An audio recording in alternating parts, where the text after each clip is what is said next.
बिस्मिल्लाहिर्रहमानिर्रहीम अस्सलाम वालेकुम फ्रेंड्स। आज मैं आपके साथ शेयर करूंगी बहुत ही मज़ेदार देगी स्टाइल में आलू चिकन का शोरबे वाला सालन।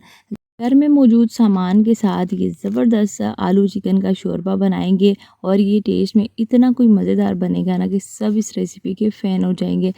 यहाँ पे मैं बना रही हूँ इसको मिट्टी के बर्तन में, आप किसी भी बर्तन में बना सकते हैं इसको। तो मैंने सबसे पहले 2/3 कप यानी कि पौना कप कुकिंग ऑयल शामिल किया। ऑयल जब गर्म हो जाएगा उसके बाद मैंने 3 मीडियम साइज़ की प्याज बिल्कुल बारीक काट के शामिल किए। चाहे तो रफली कट करके भी डाल सकते हैं क्योंकि हमने इनको ग्राइंड करना है आगे चल के। तो प्याज़ों को हमने ब्राउन नहीं होने देना, बल्कि हल्का सा जब इसमें कलर चेंज होगा 1 इंच का अदरक का टुकड़ा और 5 लहसुन के जवे जो कि 1-1 चाय की चम्मच के बराबर बनते हैं, ये मैंने इसमें साबुत शामिल किए। साथ 3 हरी मिर्चें शामिल की हैं और 5 से 7 मैंने काजू शामिल किए हैं। काजू शामिल करने से ना ये जो शोरबा बनने वाला है ना बड़ा अच्छा क्रीमी मज़ेदार सा बनेगा। अगर आपके पास काजू ना हो तो इसकी जगह 5 से 7 बादाम शामिल करें। अगर वो भी ना हो तो इसको चाहें तो आप स्किप भी कर सकते हैं, कोई इशू नहीं है। इसके बगैर भी शोरबा बहुत बेहतरीन बनेगा। अब यहाँ पे तकरीबन 1 मिनट तक हमने इन चीज़ों को फ्राई किया है। उसके बाद 4 टमाटर बड़े-बड़े स्लाइस में इस तरीके से कट किए हुए शामिल किए। बहुत ही झटपट से ये बनने वाला शोरबा है और बहुत ही टेस्ट में मज़ेदार बनता है। इसमें बहुत ज़्यादा मेहनत नहीं करनी पड़ेगी प्याज़ों को फ्राई करना या फिर लहसुन अदरक को पीसना। सिंपल आपने तमाम चीज़ें शामिल करनी है, हल्की से आपने इनको सॉफ्ट होने देना है और उसके बाद ग्राइंड कर लेंगे। अगर आप चिकन का शोरबा या आलू गोश्त का शोरबा बनाते हैं और उसके ऊपर प्याज टमाटर नज़र आ रहे होते हैं यानी कि तैर रहे होते हैं, तो आपने इस तरीके से बनाना है बहुत ही झटपट से। ना तो प्याज टमाटर आपको नज़र आएंगे और शोरबा इतना बेहतरीन होगा ना कि सब उंगलियां चाटते रह जाएंगे। यहाँ पे अब हमने इनको तकरीबन 3 से 4 मिनट तक मज़ीद फ्राई किया है। जैसे ही आपको लगे कि टमाटर सॉफ्ट होने लगे हैं, इसके ऊपर से स्किन उतरने लग गई है, तो उस टाइम हमने इन तमाम चीज़ों को निकाल लेना है ऑयल में से और ग्राइंडर में डाल के तकरीबन 2 से 3 खाने के चम्मच पानी डाल के तो इनको ग्राइंड कर लेना, बिल्कुल स्मूथ सा पेस्ट बना लेंगे। उसके बाद बकिया ऑयल में 3 बड़े साइज़ के आलू लेके इस तरीके से बड़े-बड़े से पीस में मैंने कट कर लिया इनको, ये मैंने शामिल करने। इनको भी हमने क्रिस्पी होने तक फ्राई करना है।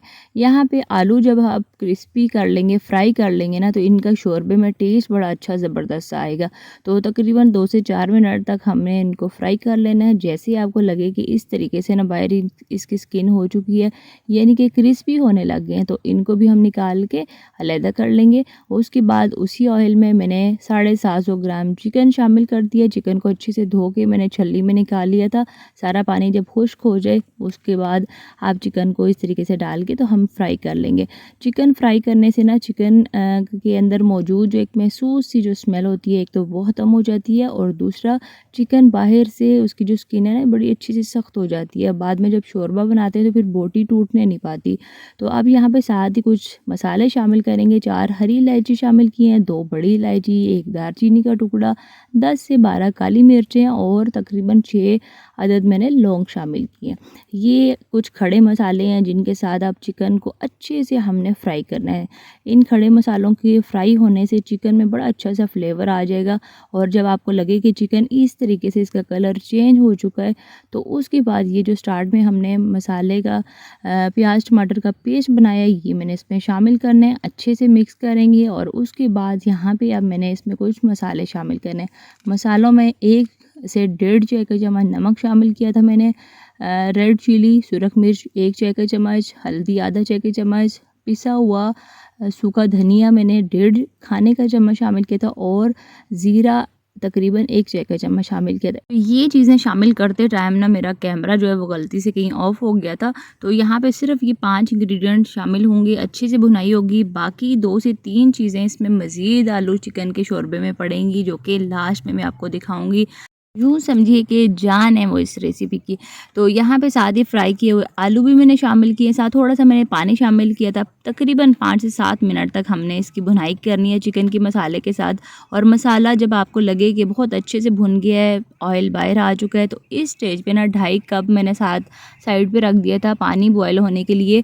उबला हुआ पानी मैंने इस स्टेज पे इसमें शामिल करना है। जब भी आप किसी भी चीज़ का शोरबा बनाएं ना तो गर्म पानी हमेशा करके डालें, इससे बहुत अच्छा टेस्ट आता है। अच्छे से मैंने इसको मिक्स करना है और उसके बाद कवर करके इसको 10 से 12 मिनट के लिए पकने छोड़ देंगे। तकरीबन 12 मिनट के बाद यहाँ पे चिकन बहुत अच्छे से माशाल्लाह से गल चुका है और पानी भी काफ़ी हद तक इसका खुश्क हो चुका है। मैंने थोड़ा-सा पतला ही शोरबा बनाना है, बहुत ज़्यादा मैंने इसको गाढ़ा नहीं करना। तो यहाँ पे अच्छा चिकन गलने की निशानी ये होती है कि हड्डी जो है ना ये बोटी से अलहदा हो जाती है। तो यहाँ पे माशाल्लाह से चिकन बहुत अच्छे से गल चुका है और इतना ही मुझे शोरबा चाहिए। तो लास्ट पे 4 हरी मिर्चें मैंने इसमें शामिल करनी है और 1-1 चौथाई चाय के चम्मच के करीब मैंने जायफल और जावित्री का पाउडर शामिल करना है।